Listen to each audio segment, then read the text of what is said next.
You hear the word startup thrown around all the time, right? It's in the news, it's all over social media, it's pretty much the dream for every entrepreneur. But here's the thing.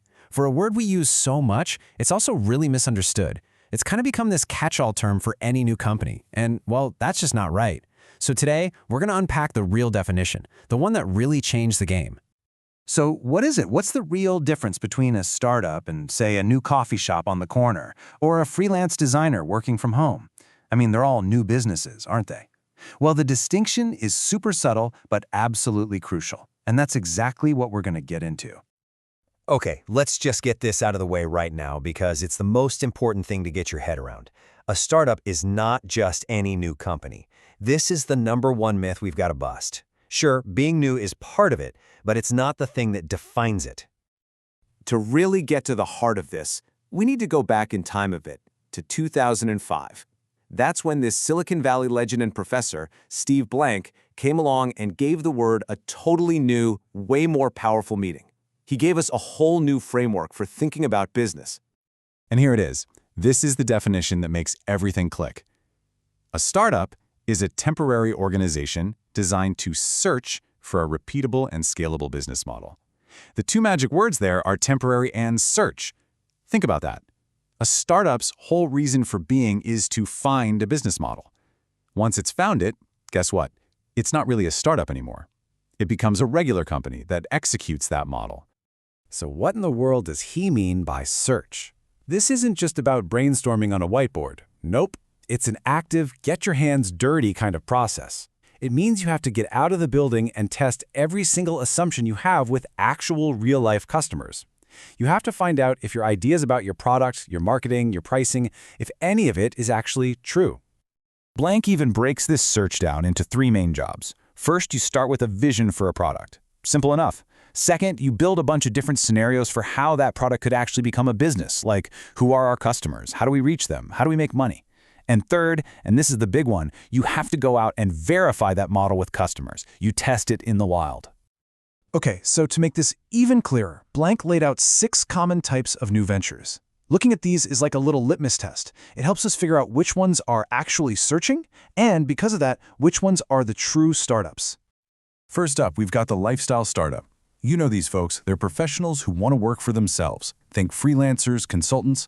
They're building a business to support the life they want to live, not necessarily to build some giant global empire.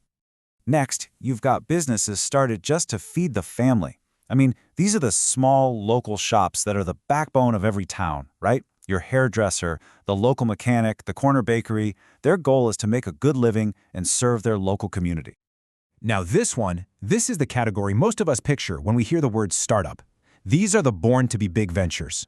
From day one, the entire plan is to grow into a massive, world-changing company. Think Google, think Uber.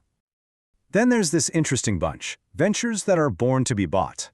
These are often started to create one very specific piece of technology or a cool feature, with the main goal of having a bigger company come along and acquire them. The exit is the plan from the very beginning. The innovate or die category is all about pure disruption. These guys aren't just trying to get a piece of an existing pie. They're trying to bake a whole new pie. They create a brand new market that forces all the big established companies to either adapt or, well, become irrelevant. And finally, you've got the mission difference ventures. For these founders, it's not just about the money. They're driven by an ideal, a mission to change the world in some way. Sure, profit might be part of it, but it's not the main reason they get out of bed in the morning. Okay, so we've seen all 6 types of new ventures. Let's circle back to our main question. Based on Blank's definition, that whole search for a repeatable and scalable model, which of these are the real deal? Which ones are the true startups? And here we go. This table just lays it all out perfectly. Born to be big and born to be bought, those are a definite yes. Their entire existence is a search for a scalable model. Lifestyle and feeding the family businesses? That's a no. They're usually just executing on a business model that's already well known. And then, you see that little asterisk next to mission difference? What's that about? Well, this is the crucial part. The mission difference category is the tricky one. It really all comes down to whether or not it has to search for a scalable model to make its mission happen. So a company like Tom's Shoes with its buy one, give one model, that is a startup. But a small local social co-op that doesn't need to scale to achieve its goals, that's not. It all comes back to the search. Now, I know what you might be thinking. A definition from 2005? Isn't that like ancient history in the tech world? And yeah, that's a fair question. But the answer is a huge no. In fact, this definition is more relevant now than ever. I mean, just look at this timeline. It shows you how absolutely foundational Blank's idea was. Before him, back in the 90s, startup just meant any new company. But his 2005 definition of the search, it became the bedrock for everything that came after.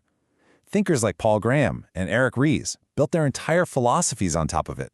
It even changed how government started to define and regulate startups. So why have we spent all this time digging into a definition? Because honestly, this isn't just about winning a verbal sparring match. Understanding this difference really, truly changes how you think about building something new from the ground up. It all boils down to this. A small business mindset is about executing a plan you already know. You know the customers, you know the product, you know the market. But a startup mindset, that's all about searching for a plan that is completely unknown. It's the difference between following a map and having to draw the map yourself as you go. If you take away just one single thing from this entire explainer, please let it be this. The one true defining characteristic of a startup is the search for a repeatable and scalable business model. That's it. That's the core of its DNA. Everything else flows from that one powerful idea. And that leaves us with one last question, a question for you to chew on.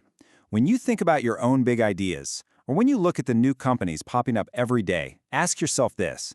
Is it built to execute a plan that's already known, or is it built to search for a brand new one?